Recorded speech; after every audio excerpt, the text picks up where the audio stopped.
할렐루야. 오늘 드릴 말씀은 다시 일어서기 위해라는 제목의 설교를 드리고자 합니다. 본문은 아모스서 8장 11절로 14절의 말씀입니다. 제가 봉독해 읽도록 하겠습니다. 주 여호와의 말씀이니라. 보라, 날이 이를지라. 내가 기근을 땅에 보내리니 양식이 없어 주림이 아니며 물이 없어 가람이 아니요 여호와의 말씀을 듣지 못한 기갈이라. 사람이 이 바다에서 저 바다까지 북쪽에서 동쪽까지 비틀거리며 여호와의 말씀을 구하려고 돌아다녀도 얻지 못하리니 그날의 아름다운 처녀와 젊은 남자가 다 갈아여 쓰러지리라. 사마리아에 죄된 우상을 두고 맹세하여 이르기를 다나 내 신들이 살아있음을 두고 맹세하노라 하거나 브엘세바가 위하는 것이 살아있음을 두고 맹세하노라 하는 사람은 엎드러지고 다시 일어나지 못하리라. 아멘. 아모스서는 12개의 소예언서에 속하지만 가장 먼저 쓰여진 예언서입니다. 아모스란 이름의 뜻은 주님을 짊어진 사람이란 뜻이죠. 그는 본래 남유다 사람으로 목자요 돌무화과를 가꾸는 농부였습니다.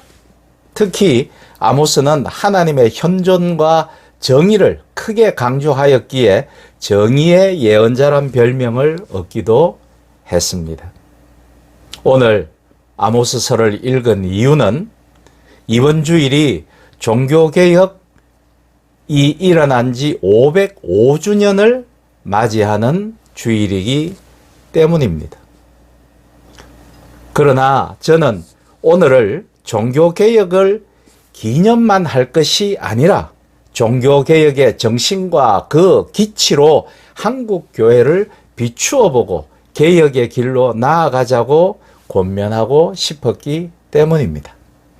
1517년 10월 31일 독일의 마틴 루터가 비덴베르크 정문에 95개조 반박문을 붙이고 종교개혁을 시작한 지 505주년이 되었습니다. 그동안 우리가 바로 그 종교개혁의 자랑스러운 후손이라고 505주년을 기념하며 그 진리의 구호를 외치기는 하였으나 가끔 과연 오늘 우리가 살아가는 이 불의하고 불평등한 세상에 개혁의 정신으로 복음을 전파하고 있는지 반성하면서 이제는 교회 개혁을 그 말 많고 탈 많은 한국 교회의 개혁을 위해 우리 모두 일어설 때라고 생각합니다. 저는 현재 한국 교회가 안고 있는 사회적 영향력과 문제점에 대해 크게 4가지 말씀드리고자 합니다. 첫 번째, 영적인 역량입니다. 두 번째는 윤리적 실행력을 말씀드리고 싶습니다. 세 번째, 신학적 능력입니다. 신학적 역량이라고 해도 되겠죠. 네 번째, 이성적인 역량입니다. 영적인 역량은 드러나지 않는 역량으로 교회의 내적 힘이자 하나님을 향한 관계의 깊이에서 나오는 힘입니다.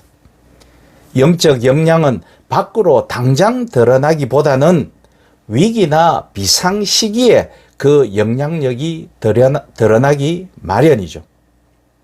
그리고 윤리적 실행력은 교회가 얼마나 성경이 가르치는 규범과 가치를 안팎으로 실천할 수 있는가 하는 능력을 말합니다. 이는 교회 공동체 내부의 성숙도와 분위기를 결정해 주는 것은 물론이거니와 교회의 외부 사람들의 직접적인 평가 대상이 됩니다. 마지막으로 신학적 능력과 이성적 역량은 복음을 어떻게 시대적 문화적 상황에 맞게 잘 해석하며 사회에 전달하여 세상 사람들을 설득할 수 있는가를 측정하는 기준이 됩니다.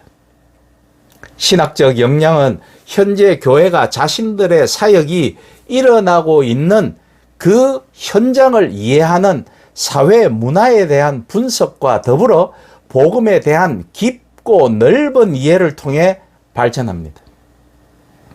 영적, 윤리적 역량이 교회가 갖추어야 할 기본적 정체성의 역량이라면 신학적, 이성적 역량은 교회가 사회에서 사역함에 있어 방향을 찾고 소통하기 위해 필요한 적합성의 능력치입니다.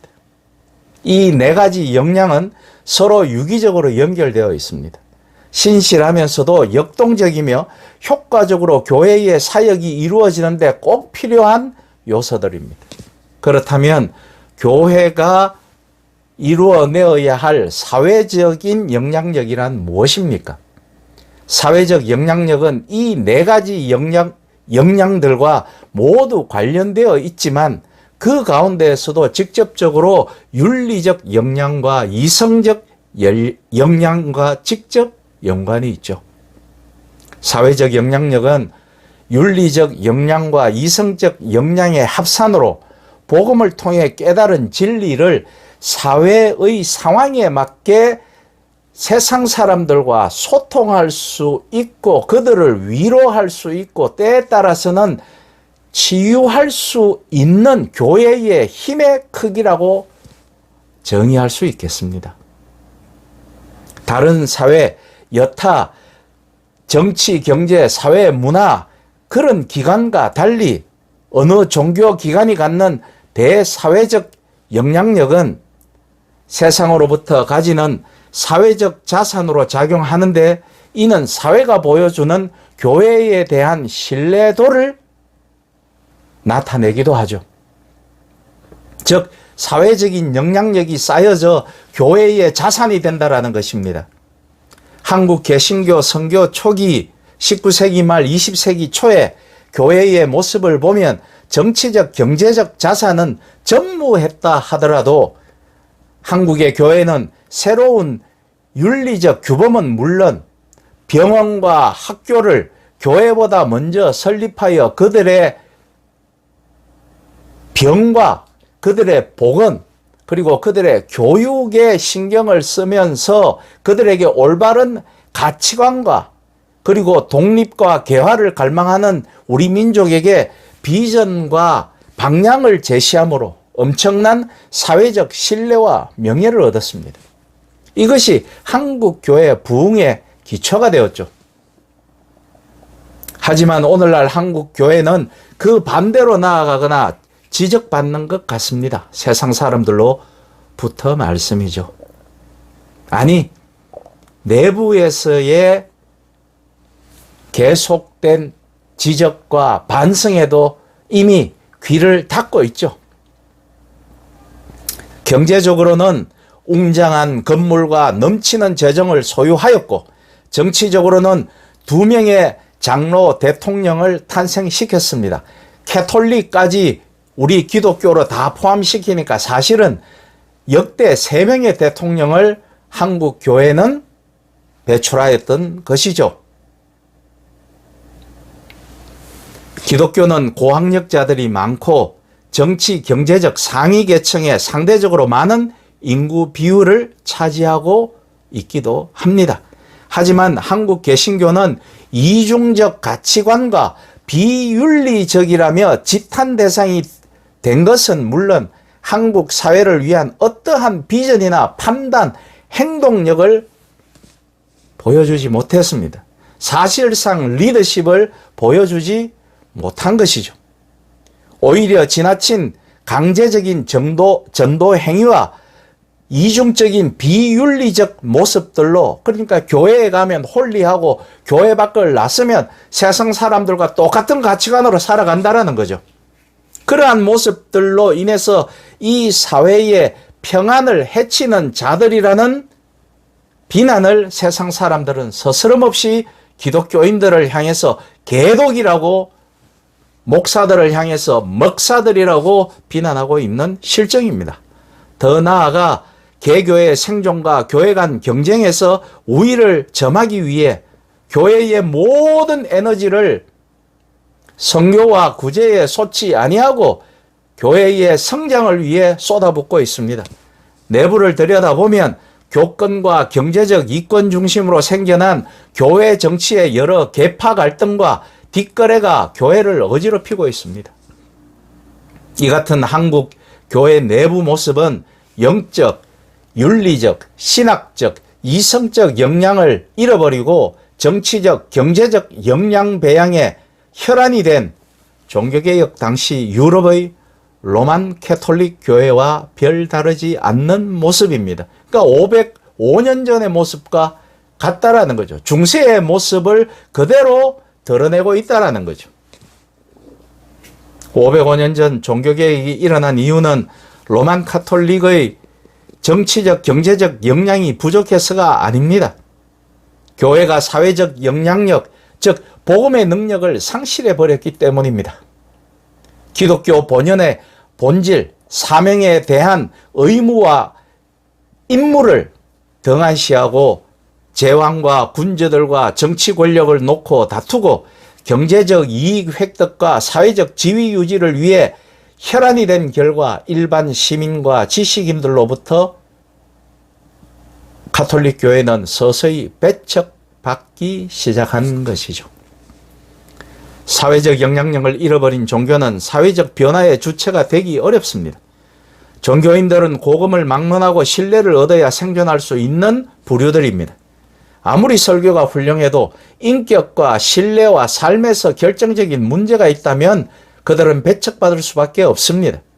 정치 권력을 탐하거나 경제적 이익에 몰입하는 교회는 아브라함 카이퍼가 말하였듯이 교회가 스스로의 주권 영역을 잃어버리고 다른 주권 영역들에 침입하는 것으로 필히 부패, 타락, 불의를 낳게 되는 것입니다.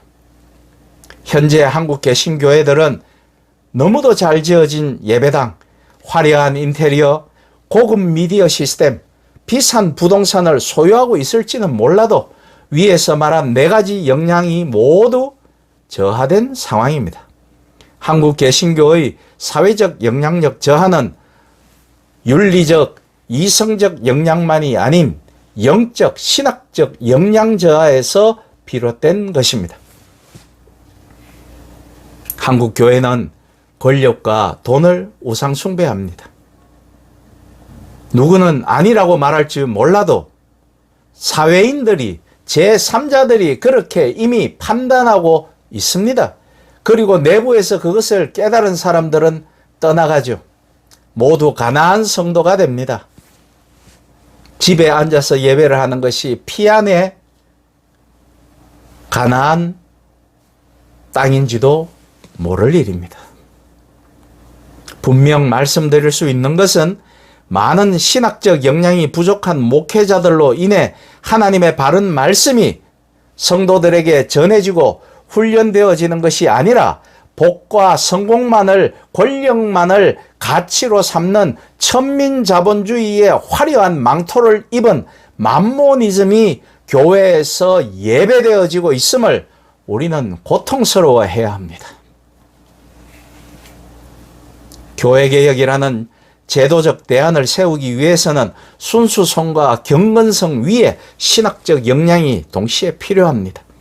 루터와 칼뱅이 훌륭한 개혁가였던 이유는 로만 캐톨릭 교회를 비판할 때 외형적 부패와 타락의 도덕적 측면만 지적한 게 아니라는 데 있습니다. 그들의 비판에는 신학적 깊이가 있었습니다.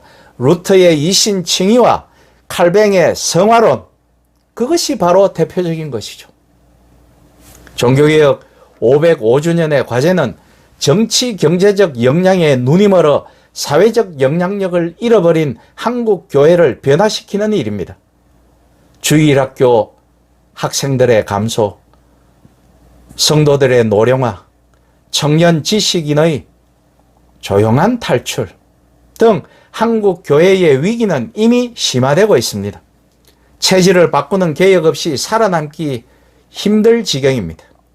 인구 절벽, 3포, 5포, N포, 포기해야 될 것이 너무 많아 N포로서는 이어지는 청년들의 좌절, 실업, 그리고 정치적으로 극좌와 극으로 치달리는 이 불이한 한국 정치 풍토,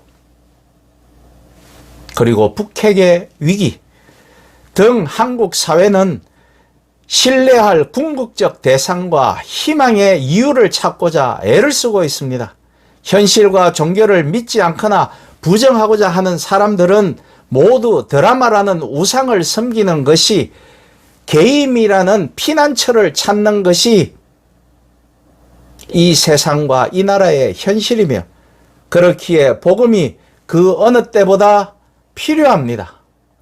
이 땅에는요. 한국 교회는 교회 본연의 역량 향상을 위해 힘써야 합니다. 하나님 사랑의 영적 깊이와 이웃 사랑의 윤리적 역량, 시대의 징조를 바르게 읽고 판단하는 신학적 역량, 민족에게 바르게 복음의 소망과 위로를 나누어 줄 수 있는 이성적 역량이 필요합니다. 이 같은 역량의 배양 없이 한국 교회는 다음 세대를 넘기기 힘들 것입니다.